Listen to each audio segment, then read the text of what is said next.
Bismillahirrahmanirrahim. Assalamualaikum warahmatullahi wabarakatuh. Alhamdulillah, wassalatu wassalamu ala rasulillah.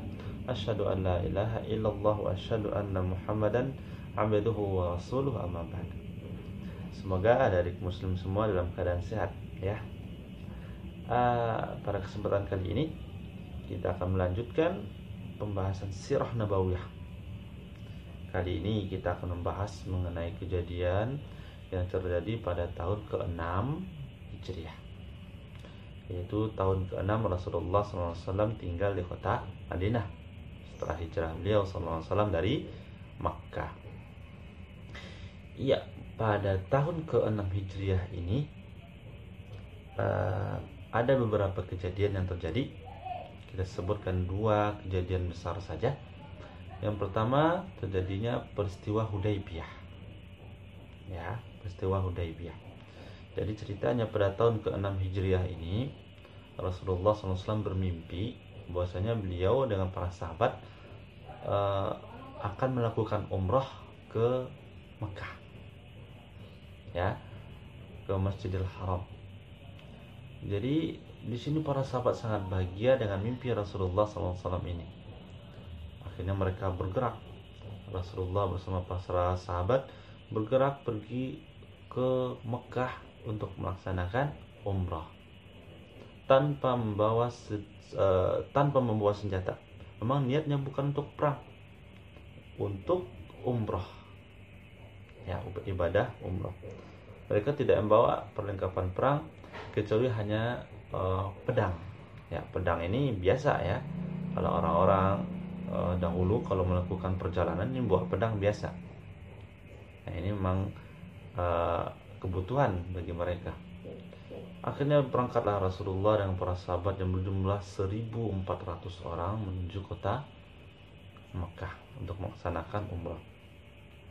Namun berita ini didengar oleh orang kafir Quraisy. Mereka tidak senang dengan hal ini. Akhirnya mereka sekuat tenaga mencegah Rasulullah dan para sahabat untuk sampai ke kota Mekah. Akhirnya Rasulullah SAW mengajukan perdamaian, perjanjian damai dengan orang kafir Quraisy, dan akhirnya mereka menyetujui. Isi perjanjian ini disebut dengan perjanjian Hudaybiyah, ya, perjanjian Hudaybiyah. Isi perjanjian pertama adalah Rasulullah SAW dan para sahabat tidak boleh melakukan umrah pada tahun itu pada tahun 6 Hijriah. Rasulullah SAW dan para sahabat dibolehkan untuk umrah tahun depannya, itu pada tahun ke-7 Hijriah, dan ini disetujui oleh kedua pihak, oleh kaum muslimin, oleh Rasulullah SAW dan oleh orang-orang kafir Quraisy. Jadi akhirnya Rasulullah dan para sahabat tidak jadi umrah pada tahun itu, pada tahun 6 Hijriah, tapi diizinkan pada tahun ke-7 Hijriah. Ini isi perjanjian yang pertama. Isi perjanjian yang kedua, tidak boleh ada perperangan selama 10 tahun. Ya, jadi antara kaum muslimin dan orang kafir Quraisy tidak boleh perang selama 10 tahun. Ya. Isi perjanjian Hudaybiyah yang ketiga adalah jika ada orang Quraisy, orang kafir Quraisy yang datang ke kota Madinah, maka ia harus dikembalikan ke kota Mekah. Tetapi kalau ada orang muslim yang datang ke kota Mekah, ia tidak boleh dikembalikan ke kota Madinah. Ini menjadi tanda tanya. Wah, ini anaknya orang kafir Quraisy aja ini. Tapi tidak, Rasulullah SAW ini cerdas. Kenapa? Pikiran Rasulullah, kalau ada orang kafir Quraisy datang ke kota Madinah, ya dikembalikan aja, gak ada manfaatnya di kota Madinah. Tetapi kalau ada seorang muslim yang datang ke kota Mekah, gak apa-apa gak dikembalikan, dengan alasan di sana orang muslim itu bisa berdakwah, menyebarkan dakwah Islam. Manfaatnya sangat besar. Walaupun secara tertulis ini menguntungkan orang kafir Quraisy, tapi pada dasarnya ini malah menguntungkan kaum muslimin. Iya, Masya Allah.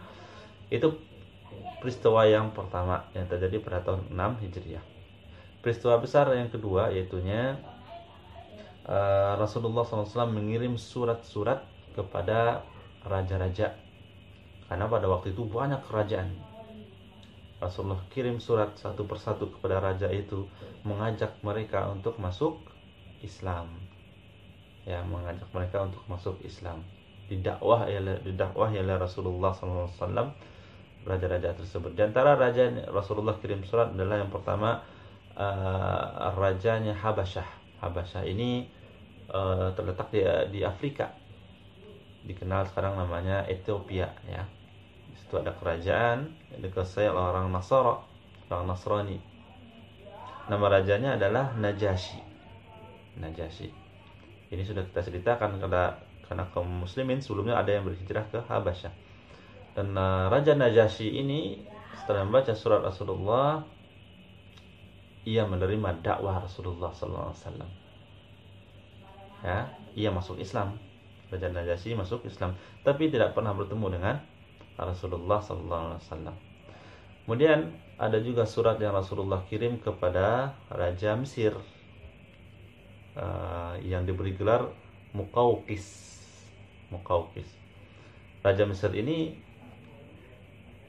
senang dengan surat Rasulullah, tapi ia tidak masuk Islam, ya, tidak menyatakan dirinya untuk masuk Islam. Tapi dia ketika menerima surat Rasulullah, dia senang. Bahkan Rasulullah diberi hadiah oleh Muqawqis, ya, Raja Mesir. Kemudian ada lagi raja yang Rasulullah SAW kirim surat kepadanya, itunya Raja Romawi yang diberi gelar Kaisar, ya.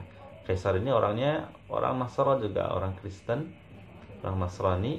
Dia menerima dakwah Rasulullah pada awalnya, namun karena gengsinya menjadi seorang raja, ia tidak mau masuk Islam. Hatinya menerima dakwah Rasulullah, menerima dakwah Islam, tetapi ia menolak karena gengsinya, karena dia seorang raja Madinah. Dan tentunya para pengikutnya pun tidak senang kalau misalnya dia masuk Islam, si Raja Kaisar. Akhirnya nanti akan kita ceritakan akan terjadi perperangan antara kaum muslimin dan orang Romawi, Pak, ya. Kemudian di antara raja yang Rasulullah SAW kirim surat kepadanya adalah Raja Persia. Persia ini daerah Irak dan Iran sekarang, ya, Persia. Dan Rasulullah kirim surat kepada Raja Persia yang diberi gelar Kisra, kepada Kisra. Kisra ini gelar, bukan nama orang, ya. Tapi ia ketika membaca surat Rasulullah, disobek surat itu oleh si Kisra. Dengan sombongnya dia menyobek surat dari Rasulullah SAW. Rasulullah yang mendengar hal tersebut langsung mendoakan Kisra, semoga Allah koyak kerajaan dia, kerajaan si Kisra. Dan terbukti tak lama setelah itu terjadilah pemberontakan di kerajaan si Kisra tadi, yang dilakukan oleh orang dalam, oleh keluarganya. Jadi pemberontakan kepada sang raja. Akhirnya kerajaan Kisra pun tidak stabil, ya. Nanti juga kita jelaskan lebih dalam, insyaallah ta'ala. Ya, ada surat kepada raja-raja yang lain, yang intinya dari surat itu Rasulullah mengajak mereka untuk masuk Islam, menerima dakwah Islam. Namun sebagian mereka ada yang beriman, sebagian mereka ada juga yang menolak. Ya, kita cukupkan sampai di sini. Semoga pelajaran kali ini bermanfaat untuk kita semua. Sallallahu ala nabiyyina Muhammadin wa ala alihi wa ashabihi ajma'in. Assalamualaikum warahmatullahi wabarakatuh.